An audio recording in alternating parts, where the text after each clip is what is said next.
जगभरामध्ये त्याच्या खूप सगळीकडे सगळ्या देशांमध्ये रोटरी क्लबच्या शाखा आहेत आणि त्यांच्यातर्फे वेगवेगळ्या याच्यामध्ये ते काम करतात. सगळ्यांना त्याच्याबद्दलची माहिती आहे आणि डिसीज प्रिव्हेन्शन मध्ये, पोलिओ इरॅडिकेशन मध्ये फार मोठं काम केलेलं आहे. तर आमचा जो क्लब आहे तो गंजमाला रोटरी क्लब ऑफ नाशिक आहे. त्याच्यातर्फे आम्ही हे बरेच काय काय वेगवेगळे कार्यक्रम घेत असतो. स्किन डोनेशन आहे, आता हे डिमेन्शिया प्रिव्हेन्शनचं चालू केलं आहे. तर अशा वेगवेगळ्या कार्यक्रम तिथे चालू असतात. तर मी चेस्ट फिजिशियन आहे, गेले 20-25 वर्षापासून चेस्ट फिजिशियन म्हणून कार्यरत आहे आणि 2-3-4 वर्षापूर्वी पॅलिएटिव्हची एक डिग्री घेतली आहे. 1 इयरचा कोर्स केला. पॅलिएटिव्ह म्हणजे काय, तर जे आजार बरे न होणारे असतात किंवा कॅन्सरचे रुग्ण आहेत बाबा, जे बरे होत नाहीत, किती औषधं घेतली तरी शेवटच्या क्षणाला जातात, त्यांना खूप पेन होत असतो, खूप त्रास होत असतात, किंवा मेंदूच्या आजाराचे रुग्ण असतात ज्यांना पॅरालिसिस होतो, स्पाईनची इंजुरी होते, जे खितपत पडलेले असतात, बेड रिडन होतात, त्यांना स्वतः काही करता येत नाही. नंतर डिमेन्शिया, पार्किन्सन असे आजार आहेत जे बरे होणारे न आजार आहेत, पण त्यांची काळजी घेणं खूप गरजेचं असतं आणि त्यांची काळजी खूप वेगळ्या प्रकारे घ्यावी लागते त्यांना. कारण फिजिकली त्रास असतो, नंतर सायकोलॉजिकली त्रास असतो, सोशली पण ते कुठे बाहेर जाऊ शकत नाही, कोणामध्ये मिक्स होऊ शकत नाही आणि स्पिरिच्युअली पण त्यांना त्रास होतो की बरं मलाच का बरं त्रास झाला, मी काय चुकीचं केलंय का, देवानी मला शिक्षा केली का. मग काय होतं, जेव्हा माणूस सायकोलॉजिकली डिस्टर्ब असतो, सोशल त्याला पेन असतो, स्पिरिच्युअल पण असतो, तेव्हा त्याचे शारीरिक त्रास हे जास्त प्रमाणात वाढतात. साधं उदाहरण आहे बाबा, आपल्या घरामध्ये थोडं काही डिस्टर्ब झालं, कोणाशी आपली वादावादी झाली, आपण चिडलो तरी आपल्याला डोकं दुखतं, भूक लागत नाही, साध्या गोष्टी होतात. जर माणूस खूप आजारी असेल तर त्याला निश्चितच खूप जास्त प्रमाणात हे वेगवेगळे त्रास होत असतात. मग त्याचा त्रास कमी करून तो शेवटपर्यंत चांगल्या प्रकारे जगला पाहिजे, याच्यासाठी पॅलिएटिव्ह मेडिसिन मध्ये काम केलं जातं की त्या माणसाला आयुष्य त्याचं जे काही आहे राहिलेलं ते तो चांगल्या प्रकारे शेवटपर्यंत जगू शकला पाहिजे, त्याचा मृत्यू पण चांगल्या प्रकारे आला पाहिजे. म्हणजे आपण मृत्यूबद्दल बोलत नाही, आता ही संकल्पना आली आहे की जर माणूस बरा होणार नसेल किंवा त्याचा आजार बरा होणार नसेल तर त्याला मशीनवर ठेवू नका, आयसीयूत ठेवू नका, त्याला चांगल्या प्रकारे घरच्या घरी तुम्ही मृत्यू येऊ द्या. कारण आजकाल आपण बघतो सगळ्यांचेच मृत्यू आयसीयू मध्ये होतात, तर ते सुद्धा अवॉइड करता येतं काही आजारांमध्ये, तर ते सुद्धा करण्याची आज गरज आहे. कारण अननेसरीली खूप जास्त खर्च केला जातो, घरच्यांनाही वाटत आता ते लिव्हिंग विल सुद्धा करतात. अशा बऱ्याच काही गोष्टी आहेत, मी पुढच्या त्याच्याबद्दल तुम्हाला सांगू शकेल. तर आम्ही हे डिमेन्शिया प्रिव्हेन्शनची जी सिरीज चालू केली त्याच्यामध्ये हे का बरं निवडलं, कारण डिमेन्शिया म्हणजे स्मृतिभ्रंश किंवा विस्मरण असं म्हणू शकतो आपण. हा काही एक वेगळा आजार नाहीये, तर बऱ्याच आजारांमध्ये दिसणारं हे लक्षण आहे. जसं की अल्झायमर डिसीज आहे, पार्किन्सनचा आजार आहे, मेंदूमध्ये कधी कधी रक्ताच्या गुठळ्या होतात त्यामुळे तो भाग खराब होतो, ऍक्सिडेंटमध्ये मेंदूला इजा झाली तर तो भाग खराब होतो, किंवा कधी ट्युमर झाला. अजूनही 2-3 प्रकारचे डिमेन्शियाचे प्रकार आहेत ज्याच्यामध्ये हा डिमेन्शियाचं एक लक्षण हे दिसत असतं. पण मग का बरं याची काळजी घेण्याचं कारण आहे, कारण डिमेन्शिया एकतर बरा होत नाही, जगामध्ये 3 सेकंदाला एका व्यक्तीला डिमेन्शियाचं निदान होतं. 3 सेकंदाला एक व्यक्ती म्हणजे दिवसभरात किती होत असेल तुम्ही कॅल्क्युलेट करा बघा, कितीतरी लोकांना डिमेन्शिया होत असतो. आणि भारतामध्ये आता या क्षणी 9 दशलक्ष लोकांना डिमेन्शिया असण्याची शक्यता आहे आणि अजून 10 वर्षांनी हे प्रमाण डबल होणार आहे. म्हणजे किती मोठ्या प्रमाणामध्ये हे सगळं वाढणार आहे. आणि कारण काळजी घ्यायचं कारण काय, कारण हा आजार पूर्णपणे बरा होऊ शकत नाही. जेव्हा आजार कुठलेही बरे होऊ शकत नाही तेव्हा ते होऊ नये म्हणून काळजी घेणं आणि आजार निदान लवकर निदान झालं तर ऍटलिस्ट त्याची तीव्रता आपण कमी करू शकतो, लास्ट स्टेज जी आहे तो जास्त कमी करू शकतो आणि माणूस चांगल्या प्रकारे जीवन हे जगू शकतो. तर अशा पेशंटसाठी सुद्धा आम्ही डे केअर सेंटर चालू केलेलं आहे. 1-2 लोकच आमच्याकडे येतात, वर्ष झालं, तर ताईंना माहिती आहे बहुतेक त्या आमच्या इथे आल्या होत्या त्याच्यामुळे. तर लोकांमध्ये याच्याबद्दल कितीतरी पेशंट असूनही त्यांना यायची तयारी नसते, कारण त्याच्याबद्दलची त्यांना गांभीर्यच नाहीये. म्हणजे जे काही पेशंट होते त्यांच्या नातेवाईकांसाठी सुद्धा आम्ही एक हे कार्यशाळा घेतली होती की त्यांनी या पेशंटची काळजी कशी घ्यावी, घरामध्ये काय काय केलं गेलं पाहिजे. पण लोकांना या आजाराचं अजून गांभीर्य नाही, त्यामुळे त्याच्याबद्दल जनजागृती करणे खूप महत्वाचं आहे. आपल्या मेंदूमध्ये जवळजवळ 10,000 कोटी पेशी असतात, खूप छोट्या, असं डोळ्यांना दिसणार नाही एवढ्या छोट्या छोट्या पेशी असतात आणि त्या सगळ्या एकमेकांना मज्जातंतूंनी, आपले छोटे छोटे फायबर तुम्ही कुठे बघता इलेक्ट्रिक तसे जोडलेले असतात, त्याच्यातनं एक करंट वाहत असतो, त्याच्यामुळे आपल्या सगळ्या शरीराचं कार्य हे चांगल्या प्रकारे चालत असतं.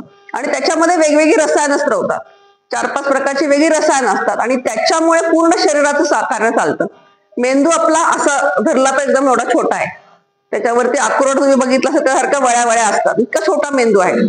पण प्रत्येक माणूस तो कसा डेव्हलप करतो, तुमच्या मेंदूच्या पेशींना किती काम देतो त्याच्यावर तुमच्या प्रत्येकाच्या मेंदूची क्षमताही ठरलेली असते. प्रत्येकाला देवाने सारखाच मेंदू दिलेला असतो, पण लहानपणापासून तो कसा डेव्हलप होतो त्याच्यावर हे सगळं ठरलेलं असतं. त्याचप्रमाणे जसं वय वाढत जातं तसं तुम्ही मेंदूला किती काम घेता त्याच्याप्रमाणे तुमच्या मेंदूच्या पेशी ऍक्टिव्ह राहतात. जर मेंदूला काम दिलं नाही तर मेंदूच्या पेशी या लवकर लवकर ऱ्हास होऊ शकतात. तर वयोमानाप्रमाणे काय होतं, मेंदूच्या पेशींचा ऱ्हास होतच असतो. पण ज्यांना डिमेन्शियाचं निदान होतं त्या लोकांमध्ये मेंदूच्या पेशींचा ह्रास लवकर होतो, मेंदूच्या पेशी मृत पावतात, त्यांच्यामध्ये जे सेलमध्ये एकमेकांचे कनेक्शन असतात ते तुटतात आणि त्याच्यामुळे त्यांना वेगवेगळ्या हळूहळू त्यांचे बॉडीचे फंक्शन्स हे कमी कमी होत जातात. आणि हे सगळं घडायला असं 1-2 दिवसात किंवा 1-2 वर्षात नाही घडत, तर सगळे चेंजेस व्हायला 15 ते 20 वर्ष लागतात.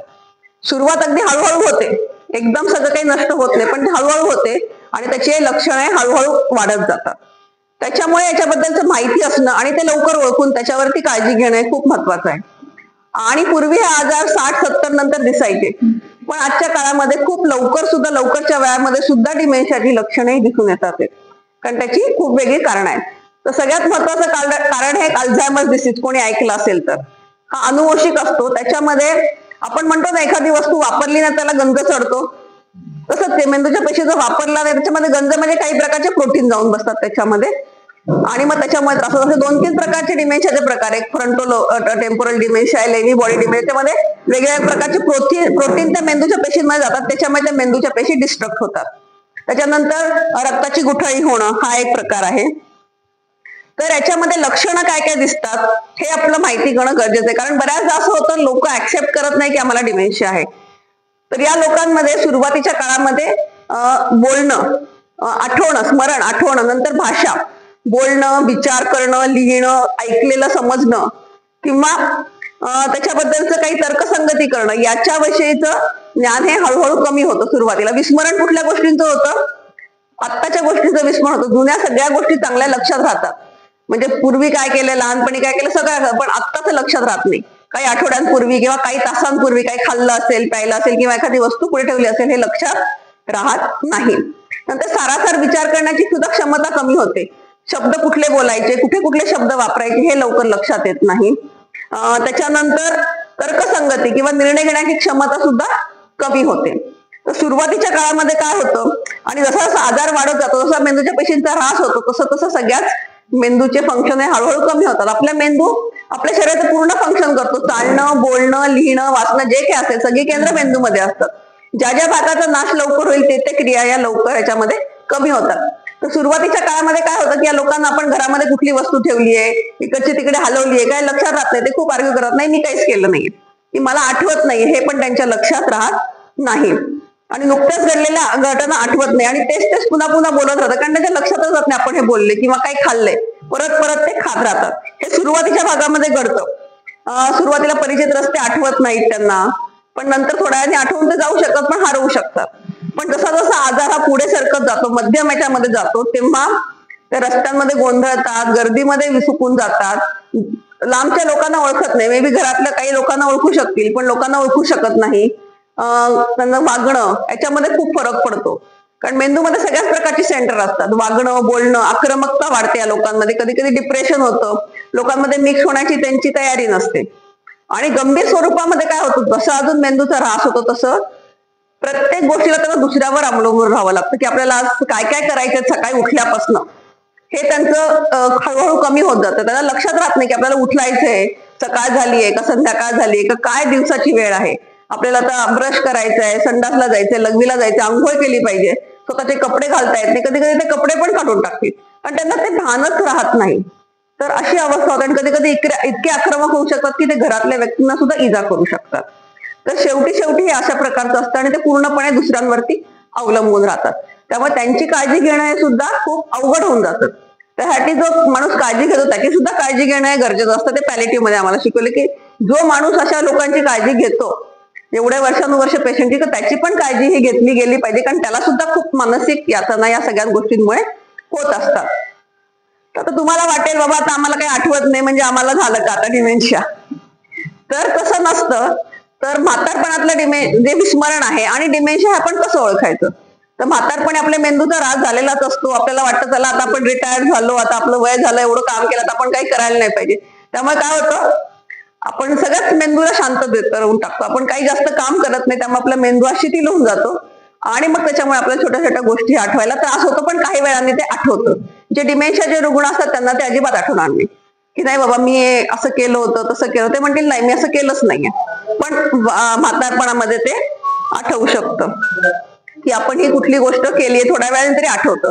नंतर निर्णय घेण्याची क्षमता, म्हातारपणी थोडासा त्रास होतो निर्णय घेताना, पण या लोकांना स्वतःचे निर्णय घेता येत नाही. त्यांची एकाग्रता कमी होते, एका जागी बसून ती कुठलीच गोष्ट करू शकत नाही. कधी कधी रुग्ण नुसतं फिरतच राहतो, पण त्याला कळतच नाही आपण काय करतोय काय करत नाहीये. पण म्हातारवयामध्ये एकाग्रता जरी कमी झाली तरी थोडा वेळ तरी माणूस, आता तुम्ही माझं लेक्चर थोडा वेळ ऐकू शकाल, थोड्या वेळ तुम्हाला कंटाळा येईल. तसं त्या लोकांना एवढा वेळ सुद्धा बसणं हे शक्य नसतं. नंतर काही काही शब्द जे असतात ते त्यांना म्हातार वयामध्ये आपल्याला लवकर आठवत नाही, असं होऊ शकतं. थोड्या वेळ तरी आठवतं, किंवा कुठली एखादी गोष्ट आठवली थोड्या वेळाने आठवतं, पण या लोकांना योग्य ठिकाणी योग्य शब्द वापरणं या गोष्टीचा पण त्रास होतो. किंवा परिचित रस्ता जरी असेल किंवा आधीचा जुना कुठे तुम्ही जाऊन आला असेल, तुम्हाला कधी कधी लक्षात येणार नाही, आता नवीन एरियात गेलो आपण, सगळं बदललंय तर कसं जायचं काय करायचं ते लक्षात येऊ शकणार नाही. पण डिमेन्शियाच्या रुग्णांना काय होतं, अजिबातच लक्षात येत नाही, ते पूर्णपणे गर्दीमध्ये हे गोंधळून जातात. तर अशा प्रकारे आपण लक्षात घेऊ शकतो की डिमेन्शिया आणि विस्मरणामध्ये काय काय फरक होतो. नंतर नवीन काही शिकायची गोष्ट असेल तर या रुग्णांना नवीन शिकायला सुद्धा खूप त्रास होतो. म्हातार वयामध्ये तुम्हाला पण त्रास होईल, पण तरी तुम्ही थोड्या दिवसांनी काहीतरी ते शिकू शकाल. पण हे जे रुग्ण असतात डिमेन्शियाचे त्यांना ते शिकता येत नाही. रोजची रोज कामं सहजपणे तुम्ही करू शकता, जे बँकिंग करणं आहे किंवा बाहेर जाऊन काय आणणं आहे. सुरुवातीच्या काळामध्ये लोक जाऊ शकतील, पण त्याचा हिशोब चुकू शकतो किंवा त्यांच्या लक्षात राहू शकत नाही, आपण घेऊन गेलोय परत डबल डबल वस्तू आणणं असं करू शकतं. खरेदी खूप जास्त प्रमाणात करू शकतात, पण त्यांना ते कळणार नाही की आपण असं केलेलं आहे. तुमच्या हे लक्षात येऊ शकतं म्हातार वयामध्ये. आणि चिडचिडेपणा जास्त होतो, उदासीनता या लोकांमध्ये जास्त असते, आक्रमकता जास्त असते. तर अशा प्रकारे तुम्ही समजू शकता की विस्मरण म्हातारपणातलं आहे का याच्यामधला आहे, डिमेन्शियामुळे आहे. तर हा डिमेन्शिया कुठल्या कारणांमुळे होऊ शकतो. एक तर वय मी सांगितलं 60च्या पुढे, नंतर उच्च रक्तदाब ज्यांना आहे, मधुमेह आहे पण ते कंट्रोलमध्ये नाहीये, रेग्युलर त्याची औषधं घेतली जात नाहीये, त्याच्यामुळे धोका वाढू शकतो. स्मोकिंग, ड्रिंकिंग यामुळे त्याचा धोका वाढतो. आजकाल बैठी जीवनशैली झाली आहे, व्यायाम करणं होत नाही, त्याच्यामुळे सुद्धा मेंदूवरती परिणाम होतो. त्याच्यानंतर रक्तातलं कोलेस्ट्रॉल वाढलं असेल तर, जर का कोणाला मानसिक आजार असेल, नैराश्य असेल, नंतर व्हिटॅमिनची डेफिशियन्सी, आपण याच्याकडे लक्ष देत नाही. B12 आहे, B6 आहे, नंतर व्हिटॅमिन D डेफिशियन्सी, याच्यामुळे सुद्धा त्रास होऊ शकतो. आणि आत्ताच्या काळामध्ये अति सोशल मीडियाचा वापर, त्याच्यामुळे खूप मोठ्या प्रमाणात याच्यावरती परिणाम होते. कंटिन्युअस तुम्ही जर मोबाईलवर राहिले तर तुमच्या मेंदूमधले ज्या काही पेशी आता त्या लवकर लवकर नष्ट होतात आणि त्याचे रसायन चांगले स्त्रवायला पाहिजे, चांगल्या प्रकारे स्त्रवत नाही. त्याच्यामुळे डिजिटल डिमेन्शिया हा एक नवीन प्रकार आला. आता बरेच जण ChatGPT वापरतात, तुम्ही मुलांकडनं ऐकलं असेल घरच्यांमध्ये.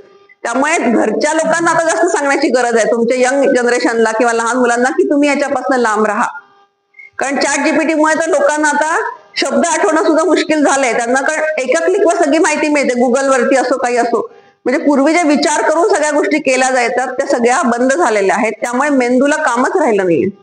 म्हणजे असं म्हणतात की आता वय झालं तर काही काम नको करू, उलट तुम्ही छोटी छोटी हाताने बोटाने घरातली छोटी छोटी जरी काही कामं केली तरी तुमचा मेंदू हा चांगला राहतो. कुठलेही कामं करत राहिलं, कार्यरत राहणं हे खूप जास्त महत्वाचं आहे. तर कुठल्या कुठल्या आजारांमध्ये डिमेन्शिया होतं मी तुम्हाला ऑलरेडी आधीच सांगितलं आहे. तर आता आपण काय महत्वाचं आहे, आजार झाल्यानंतर त्याची निदान तर केलं जातं, त्याच्यावरती थोडीफार औषधं सुरुवातीला दिली जातात की ज्याने त्याची तीव्रता ही कमी होते.